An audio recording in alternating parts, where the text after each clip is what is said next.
there is a place on this planet where the concept of distance is measured not in miles or hours, but in oceans and seasons. A place where you cannot simply buy a plane ticket, pack a bag, and arrive. There is no airport, there is no airstrip, there is not even a calm bay to safely dock a boat. If you want to come here, you must board a specialized polar research vessel in South Africa, sails westward into the most furious and unforgiving waters of the South Atlantic, and endures 6 relentless days of crashing waves. And even after you cross 2,787 kilometers of empty, terrifying ocean, you might arrive only to find that the storm swells are too high. The ship will be forced to turn around, taking you back to the mainland, leaving the island completely untouched. This is Tristan da Cunha, the most remote inhabited archipelago on Earth. It is a solitary volcanic peak piercing the surface of the ocean, a tiny speck of green and black rock floating in an endless void of deep blue. And yet, clinging to the edge of this harsh, violent landscape is a village. 238 human beings live here. They are separated from the rest of humanity by thousands of miles of roaring sea. They face hurricane-force winds, total isolation, and the constant, looming threat of an active volcano beneath their feet. Why would anyone choose to live at the absolute end of the world? And more importantly, what keeps them from leaving? To truly understand the isolation of Tristan da Cunha, you have to look at a map, and then zoom out, and zoom out again. Keep zooming out until the massive continents of Africa and South America appear on the extreme edges of your screen. Right in the dead center of that terrifying expanse of water lies this island. It is further away from its nearest neighbors than any other human settlement in history. The closest inhabited land is St. Helena, and that is still over 2,000 kilometers to the north. Standing on the rocky shoreline of Tristan, you are struck by a profound, almost crushing sense of smallness. There is nothing to the west until South America, nothing to the east until South Africa, nothing to the south until the frozen wasteland of Antarctica. The wind here does not just blow, it screams. It carries the raw, untamed momentum of thousands of miles of unbroken ocean. The waves that smash against the towering black basalt cliffs are colossal, exploding into white foam that mists the entire island in a perpetual salty haze. It is an environment that feels openly hostile to human life. The sheer cliffs rise dramatically, forming a fortress of rock that seems to repel the very idea of settlement. The sky is a canvas of fast-moving, dramatic clouds that can shift from brilliant sunshine to a violent squall in a matter of minutes. Here, isolation is not just a geographic fact. It is a physical weight. It is the dominant force of nature that dictates every breath, every decision, and every moment of existence. The island of Tristan da Cunha is, at its core, a living, breathing volcano.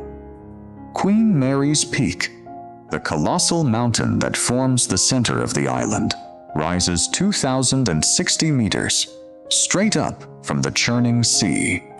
Its summit is often shrouded in a thick, swirling crown of clouds, hiding its true height. The landscape here is violently beautiful. The ground is a tapestry of dark, hardened lava flows, carpeted with coarse, vibrant green tussock grass that bends and whips in the relentless wind. There are no forests here. The wind is simply too brutal for trees to grow tall. Instead, The flora clings low to the earth, surviving by remaining humble and deeply rooted. The colors of Tristan are striking and melancholic. Deep, rich greens contrast sharply against the charcoal black of the volcanic rock and the deep, bruising blues of the South Atlantic. When the sun breaks through the heavy cloud cover, it casts a sharp, golden light that makes the island look like a lost paradise. But that light is fleeting. The island demands respect. It is a landscape that does not negotiate. If the sea decides to rise, the harbor is closed. If the wind decides to howl, the roofs must be tied down. The people who live here do not try to conquer this land. They know they cannot. Instead, they have learned to read its moods, to anticipate its anger, and to gracefully accept whatever conditions the mountain and the ocean decide to impose upon them. When you look at the statistics of life on Tristan da Cunha, the numbers seem to defy logic. There are only about 80 families living here, and among them there are only 7 surnames: Glass, Green, Hagen, Lavarello, Repetto, Rogers, and Swain. Every single person on this island traces their lineage back to a handful of shipwreck survivors, soldiers, and adventurers who decided to stay in the early 19th century. There are more rockhopper penguins on the shores of Tristan than there are human beings. Millions of seabirds use the island as a breeding ground, their cries echoing endlessly against the cliffs. There is no mobile phone network. If you want to make a call to the outside world, you must use a satellite phone or rely on the single internet cafe that operates on an agonizingly slow, shared satellite connection. There are no restaurants, no shopping malls, and no traffic lights. There is exactly one road that is paved, and it only runs a few kilometers before turning into a dirt track that simply stops at a field of volcanic boulders. And, perhaps the most staggering number of all, the supply ship, the lifeline of the island. It arrives only 8 or 9 times a year. If you order a new pair of boots, or a birthday present for your child, or a replacement part for your tractor, you must wait months for it to cross the ocean. And if the weather is bad, when the ship arrives, your package goes back to South Africa and you wait months more. To step off a boat and set foot on the concrete pier of Tristan da Cunha is to step back in time. The settlement, officially named Edinburgh of the Seven Seas, is affectionately known by the locals simply as the settlement. The houses are modest, single-story structures with thick stone walls and corrugated iron roofs. Every single house faces the ocean, a silent testament to the sea's ultimate authority over their lives. The wind is so fierce during the winter gales that the roofs are literally tied down with thick steel cables anchored into the bedrock. As you walk up the main path from the harbor, you are met with an overwhelming sense of quiet. There is no hum of traffic, no sirens, no background noise of a bustling city. Instead, there is the constant, low roar of the ocean, the bleating of sheep on the hillsides, and the crunch of volcanic gravel beneath your boots. But as you move deeper into the settlement, the warmth of human life begins to reveal itself. A tractor rumbles past, driven by a man who gives you a nod and a wide smile. A group of children in school uniforms chase each other across a patch of green grass. Smoke drifts lazily from the chimneys of the houses, carrying the scent of burning peat and roasting lamb. You realize very quickly that this is not a desperate outpost of lost souls. This is a highly functioning, deeply resilient, and remarkably content community. They are not hiding from the world. They have simply built their own. A morning on Tristan da Cunha begins long before the sun climbs over the rim of the volcano. There are no rushing commuter trains here, no traffic jams, no frantic grabbing of coffee before sprinting to an office block. Instead, the start of the day is dictated entirely by the sky and the sea. The men of the village often wake up in the dark, step out onto their porches, and look out at the South Atlantic. They are not checking their smartphones for a weather app. They are reading the water.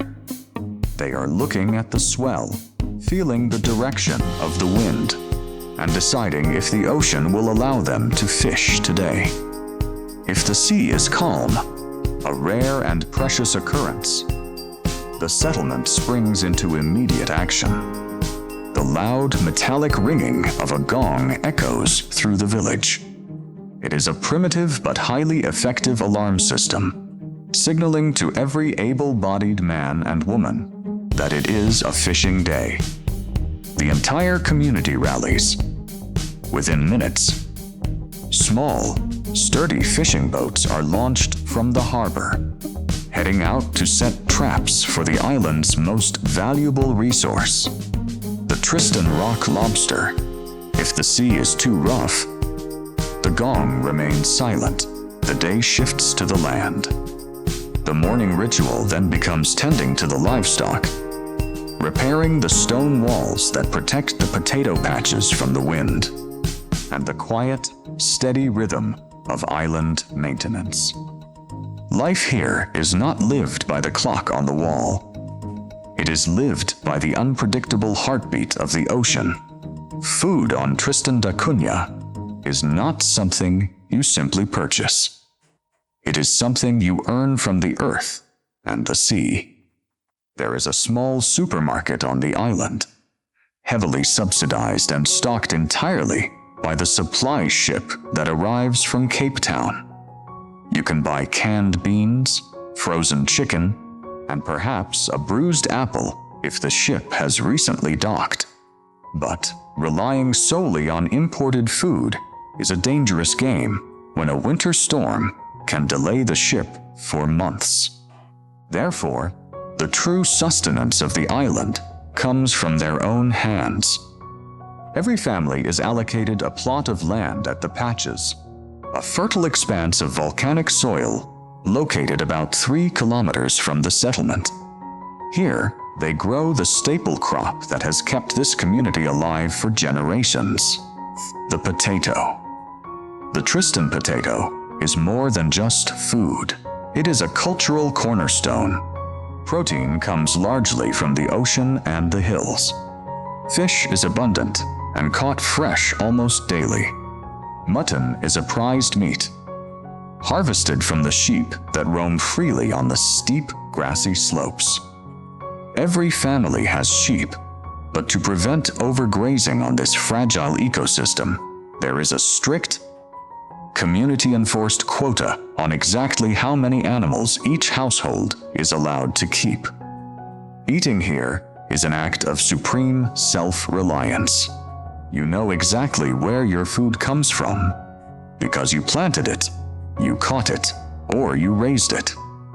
There is no waste. In an environment where the next delivery of flour might be 80 days away, every calorie is respected.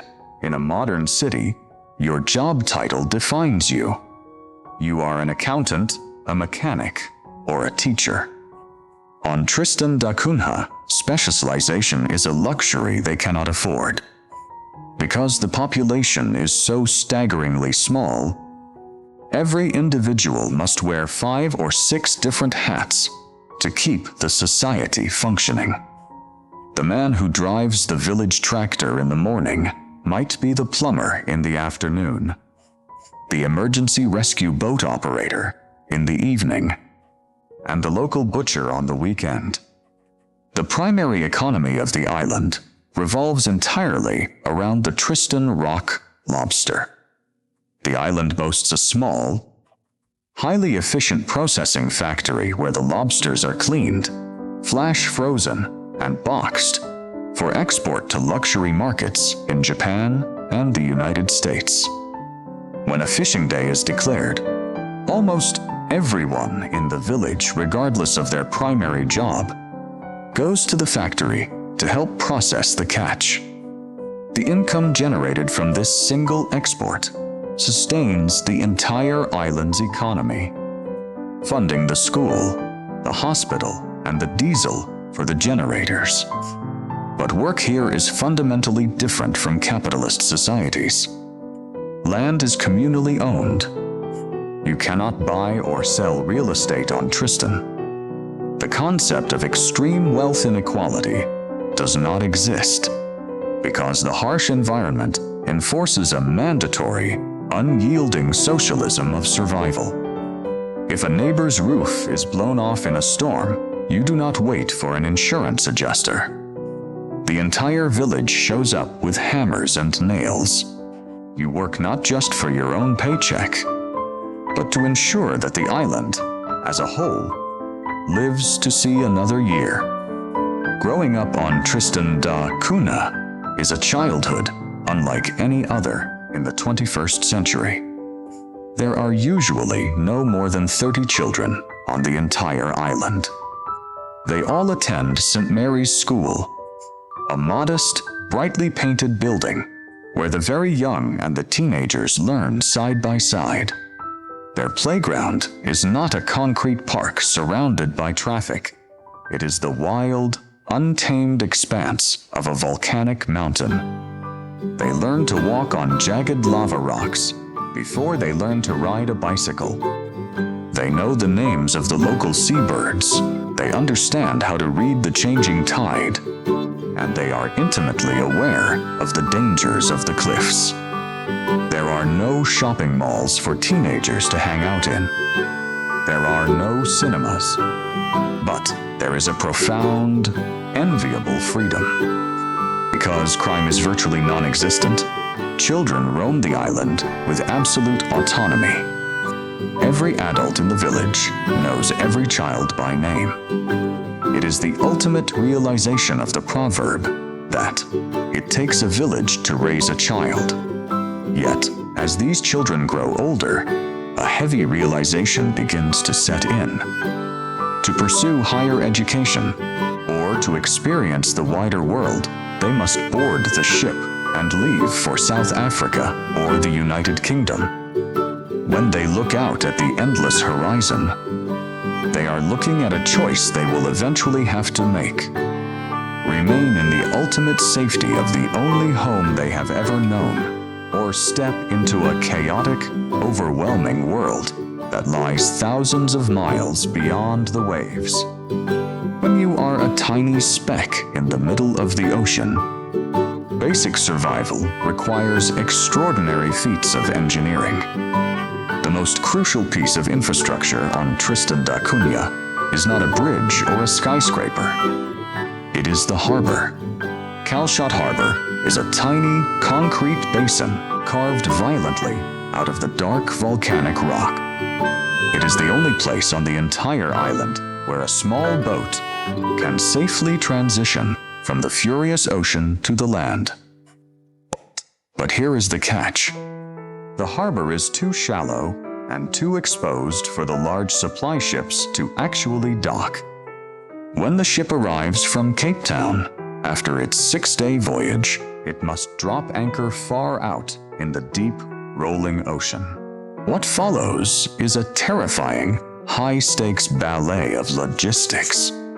The islanders must launch small, flat-bottomed pontoons from the harbor, bash their way through the massive, crashing surf, and pull up alongside the towering hull of the supply ship. Everything the island needs: flour, diesel, medical supplies, bulldozers, building materials, must be precariously lowered by crane from the rolling ship onto these tiny, bobbing pontoons in the middle of the open ocean. If the cable snaps, or if a wave pushes the pontoon against the steel hull, disaster is instantaneous. The men who operate these pontoons possess nerves of absolute steel. They navigate the deadly swells with an instinct born of necessity. Every single object on the island, from the bed they sleep on to the window glass in their homes, survived this terrifying journey from ship to shore. On Tristan, the weather is not a topic of casual small talk. It is the absolute dictator of reality. Because there is no landmass for thousands of miles to break the wind, the storms that roll across the South Atlantic hit the island with unmitigated, apocalyptic fury. During the winter months of July and August, the winds routinely exceed 100 kilometers per hour. When the roaring 40s, the fierce westerly winds of the southern hemisphere, arrive, the island essentially goes into lockdown. The sky turns the color of bruised iron. The ocean transforms into a chaotic, terrifying expanse of gray mountains of water. Salt spray is whipped so high into the air that it burns the grass on the hillsides miles inland. The sound of the wind is a constant, deafening roar that rattles those windows and vibrates through the stone floors of the houses. The islanders learn to respect the storm. They secure their livestock, tie down their roofs, and retreat indoors, drinking hot tea while the atmosphere outside tears itself apart. This extreme weather shapes the psychology of the people. You cannot be arrogant here. You cannot believe that human engineering will protect you. The weather forces a deep, abiding humility. It teaches you that you are small, fragile, and utterly at the mercy of forces far greater than yourself. If you imagine Tristan da Cunha as a primitive, backward society frozen in the 19th century, you would be entirely wrong. The reality is a fascinating, almost surreal collision of the ancient and the hypermodern. Inside those traditional stone houses, built to withstand hurricanes, you will find large flat-screen televisions. Families sit on their couches, watching the latest English Premier League football matches or catching up on global news. The island has a high-speed internet connection beamed down from satellites orbiting the Earth. Teenagers sitting on a rock in the middle of the South Atlantic are scrolling through the same TikTok feeds as teenagers in Tokyo or New York. The hospital, though small, is equipped with advanced telemedicine technology, allowing the lone resident doctor to consult via live video feed with top surgeons in London during complex emergencies. Yet, this modernity exists on a razor's edge. The internet goes down when the rain clouds are too thick. The satellite TV cuts out during the storms.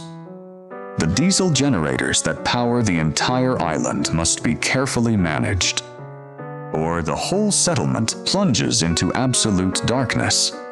It is a bizarre paradox. They are intimately connected to the digital pulse of the planet, yet physically isolated to an extreme degree. They can watch the world happen in real time on a screen. But if they want to physically touch that world, they still have to wait for a boat that might not arrive for months. In a city of millions, you can walk down the street and be entirely invisible.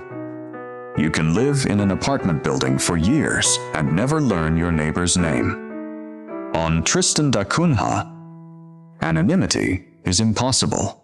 When there are only 238 people in your world, privacy as we know it ceases to exist. Everyone knows your history, your habits, your successes, and your failures. Rumors travel across the settlement faster than the wind. But this intense closeness is not a prison. It is a vital safety net. The social fabric of the island is woven with a deep, unbreakable sense of mutual obligation. If a fisherman breaks his leg, the other men do not just send a get-well-soon card. They take his boat out and catch his quota for him, ensuring his family does not starve. There are unwritten rules of harmony that govern daily life.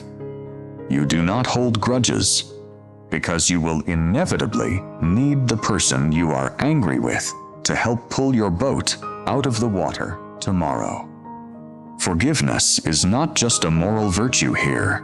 It is a practical necessity for survival. The isolation forces them to be kind. It forces them to be patient. They are bound together not just by blood, but by the shared, terrifying reality of living on the edge of the abyss.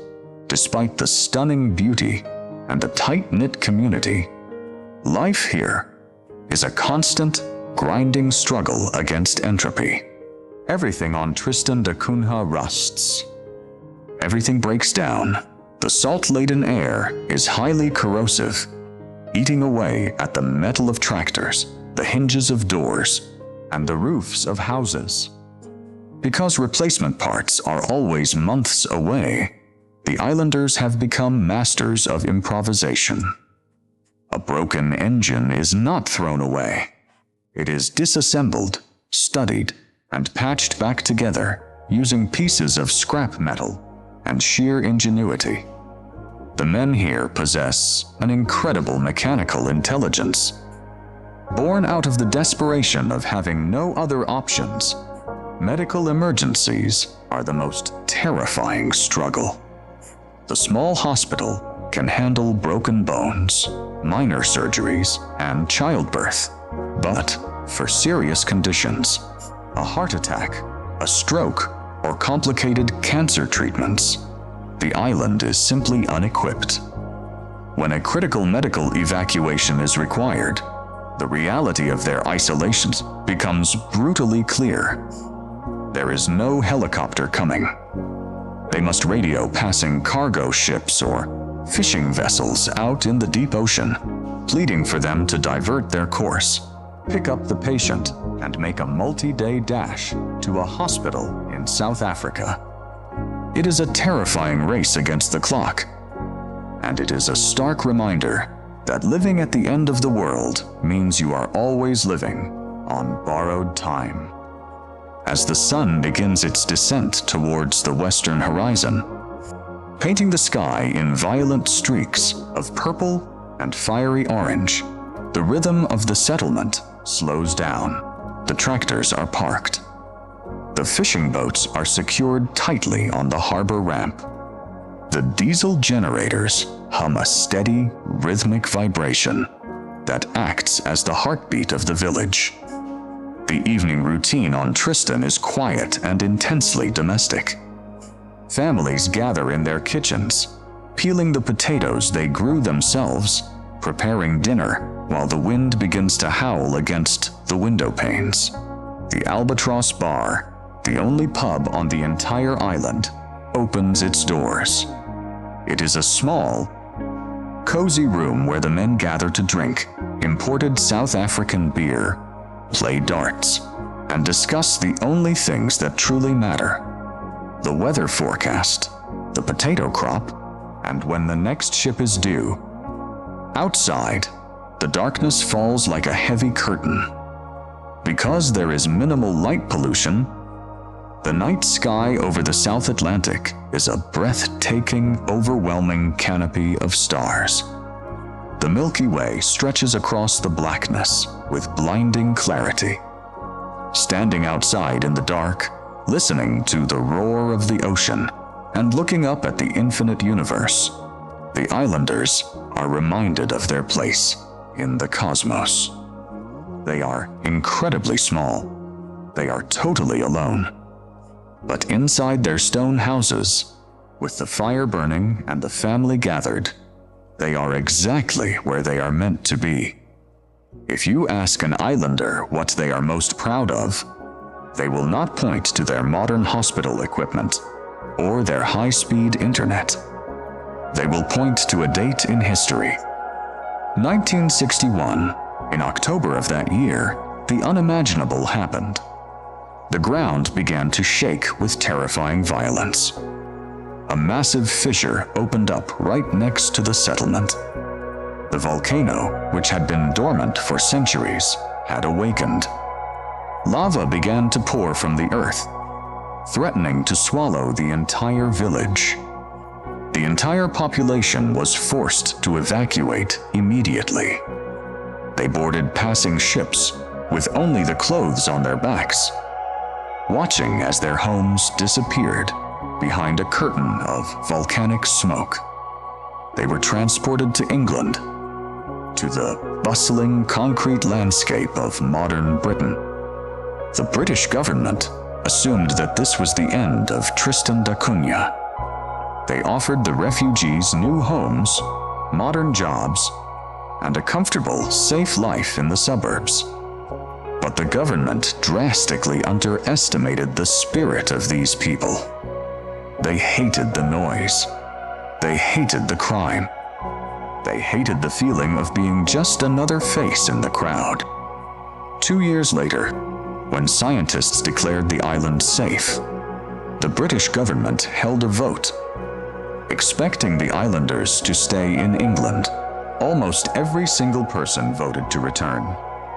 They packed their bags, left the comfort of modern civilization, and sailed back across the ocean to a damaged, ash-covered rock. They rebuilt their homes with their own hands. That fierce, uncompromising independence, the refusal to be swallowed by the modern world, is the beating heart of Tristan pride.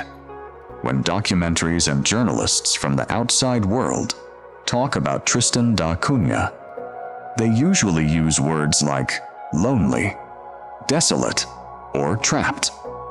They frame the islanders as victims of geography, poor souls who are missing out on the vibrant experiences of modern life. This is the greatest misunderstanding of all. The people of Tristan do not feel trapped. They feel chosen. They watch the news from the outside world. They see the wars, the political polarization, the stress of the corporate rat race, the pollution, and the relentless anxiety that defines the 21st century. When they look at the chaos of the mainland, they do not feel envy. They feel a profound sense of relief. They understand that they have traded convenience for peace. Yes, they cannot order a pizza at midnight. Yes, they cannot go to a shopping mall on a Sunday afternoon. But they also do not have to lock their doors at night. They do not have to worry about their children walking home alone. They do not have to deal with traffic, or smog, or the exhausting pressure of social climbing. What outsiders see as a prison of isolation, the islanders see as a fortress of tranquility. They are not hiding from the world. They are actively protecting themselves from its madness. Consider the life of a man like Ian. He is in his late 50s, a master mechanic, a seasoned fisherman, and a man whose hands are deeply scarred by years of hard labor in the salt and wind. When Ian was a young man, he had the opportunity to leave. He took a trip to South Africa, saw the towering skyscrapers of Cape Town, rode in fast cars, and tasted the dizzying speed of a modern city. He could have stayed. He could have found a lucrative job with his mechanical skills and built a comfortable, conventional life. But after a few months, the noise began to suffocate him. He missed the smell of the peat fires. He missed the specific shade of blue the ocean turns just before a storm. Most of all, he missed the unspoken understanding between his neighbors. The knowledge that if he ever fell, 10 hands would instantly reach out to catch him. Ian returned to the island on the next available ship and never left again. When you ask him why, he smiles a slow, quiet smile. "Out there," he says, pointing toward the invisible horizon, "you are just a number. In here, you are a person. Why would I want to be a number?"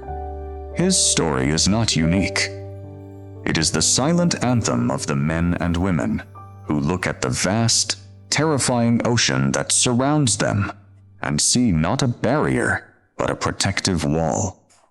But the pull of the outside world is strong, especially for the young. Sarah was 18 when she decided she needed more than what this tiny volcanic rock could offer.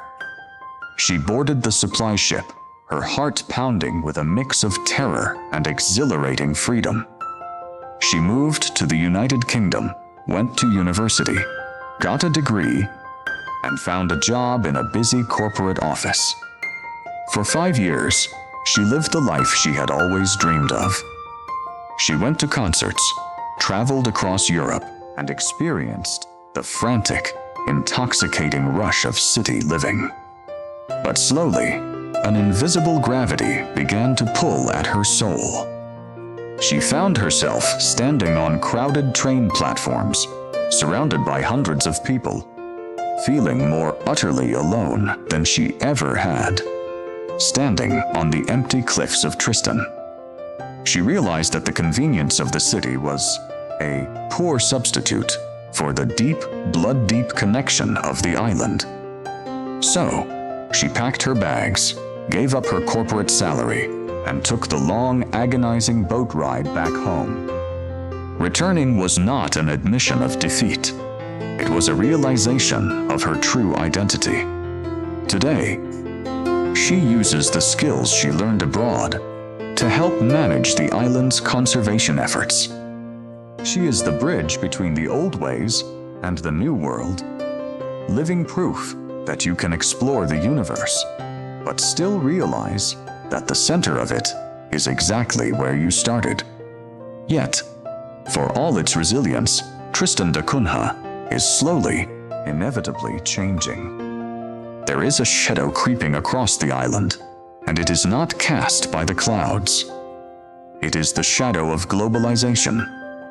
The older generations speaks a unique dialect of English, a fascinating linguistic time capsule that blends 19th century British slang with American whaling terms and South African inflections.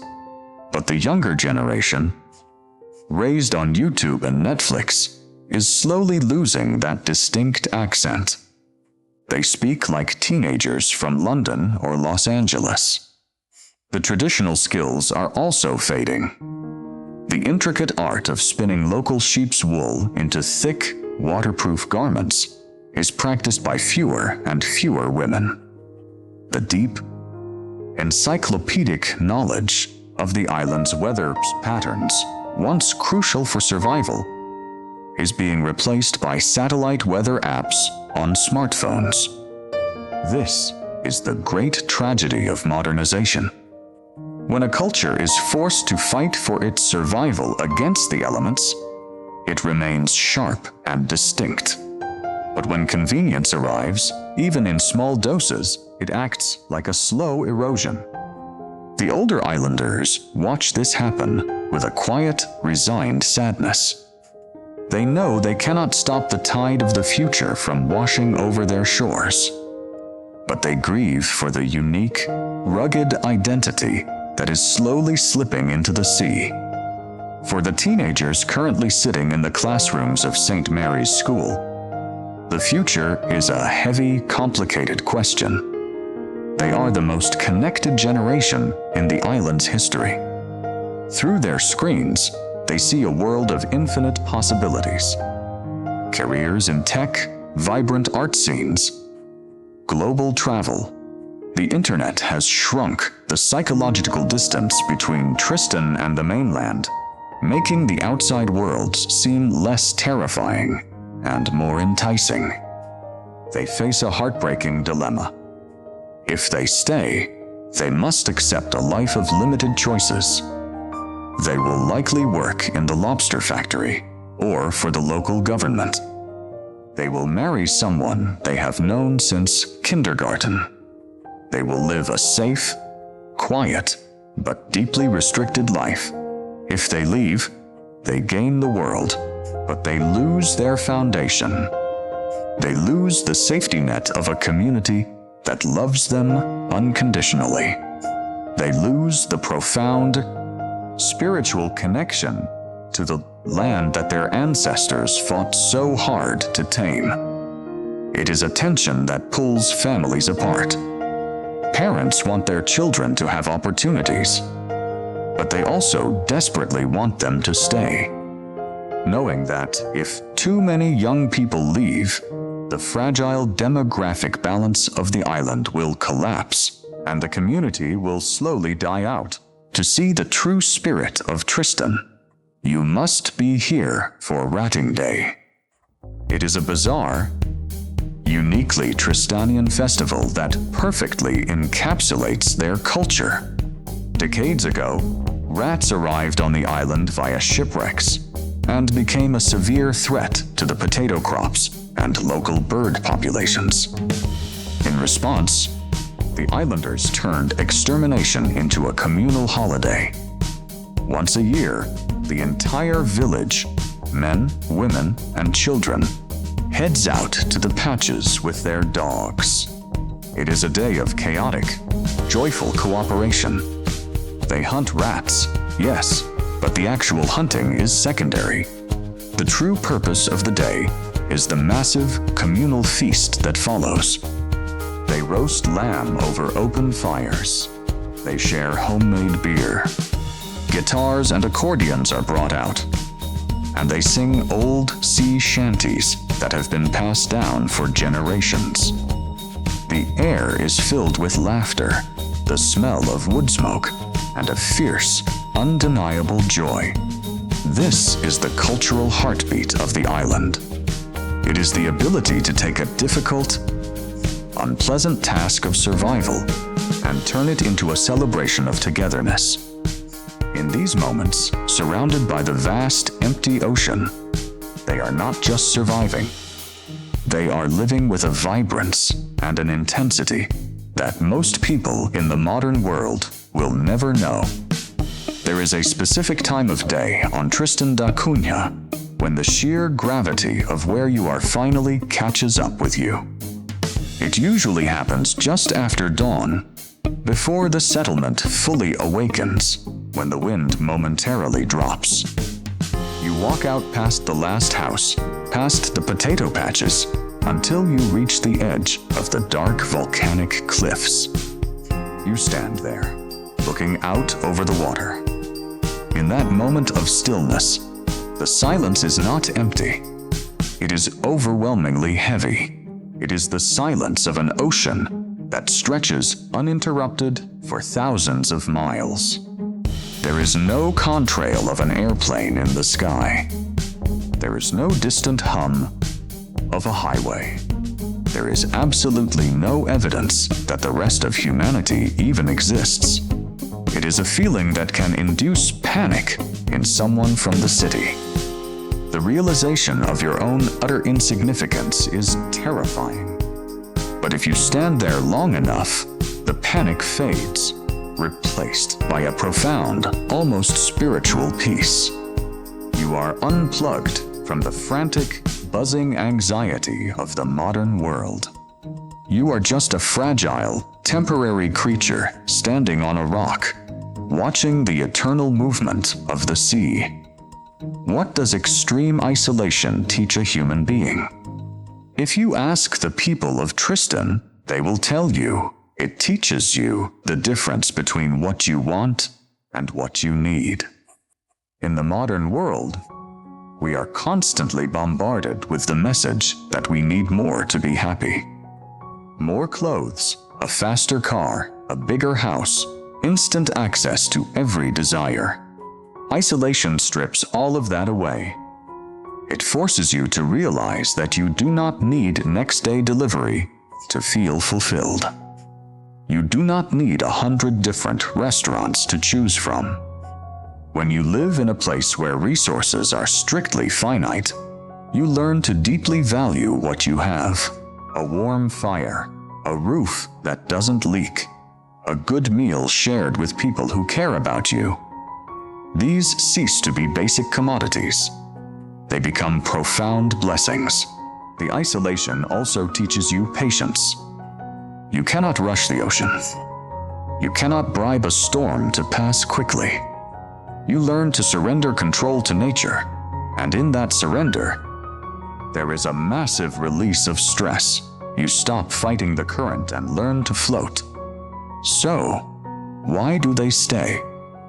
Why do 238 people choose to remain on a dangerous, isolated rock when the rest of the world is just a boat ride away?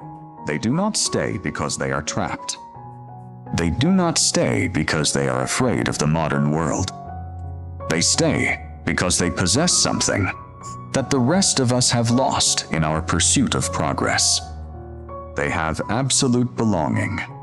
In a modern city, you can be wealthy, you can be successful, but you can still feel like you do not truly belong anywhere. On Tristan da Cunha, every person knows exactly who they are, where they came from, and why they matter. They matter because without them, the community fails. They are needed. And that feeling of being unconditionally needed, of knowing that your existence is crucial to the survival of your neighbors, is a far more powerful human motivator than money or convenience. They stay because, on this tiny speck of rock in the middle of nowhere, they have found the very center of their universe.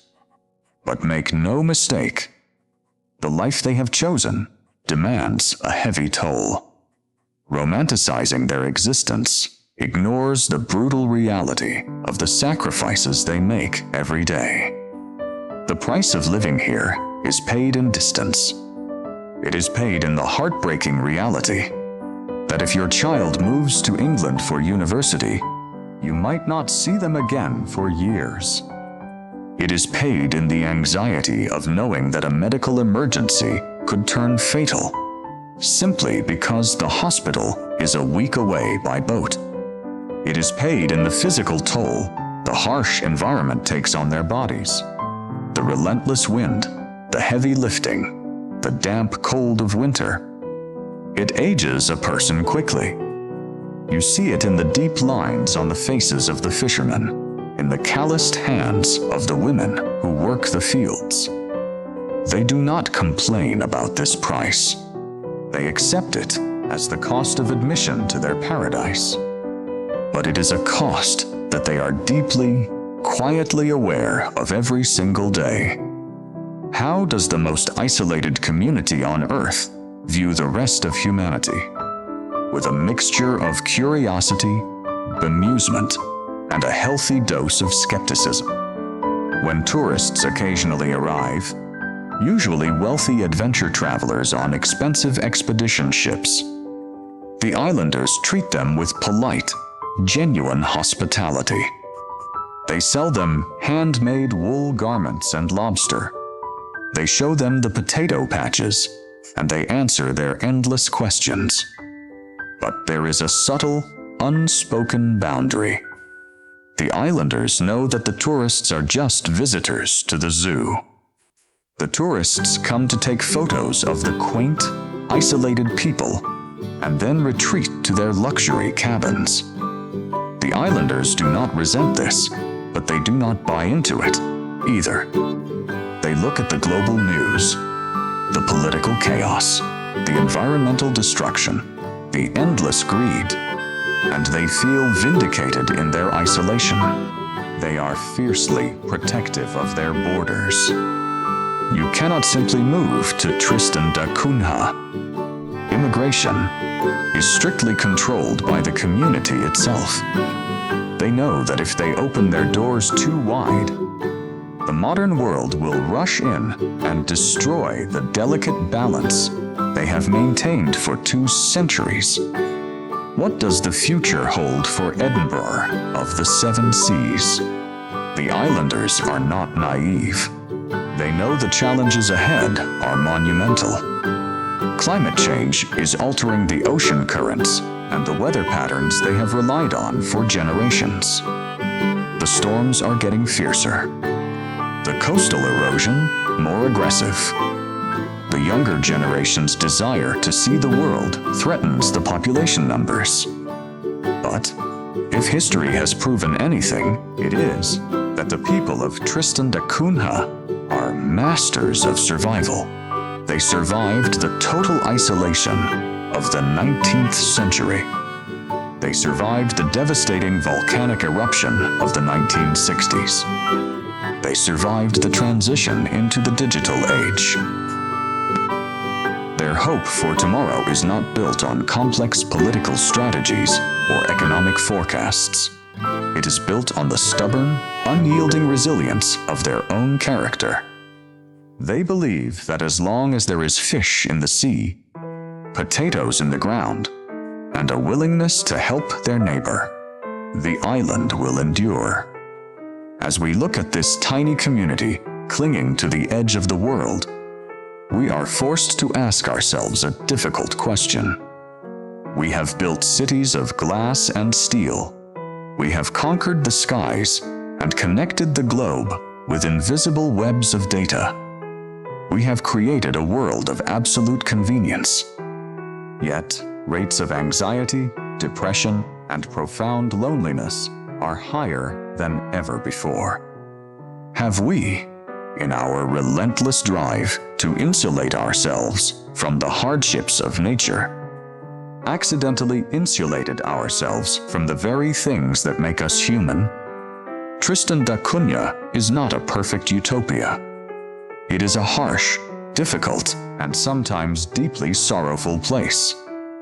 But it is a place where human connection is not an option. It is a necessity. It is a place where man and nature are still engaged in a terrifying, beautiful, and deeply respectful dance.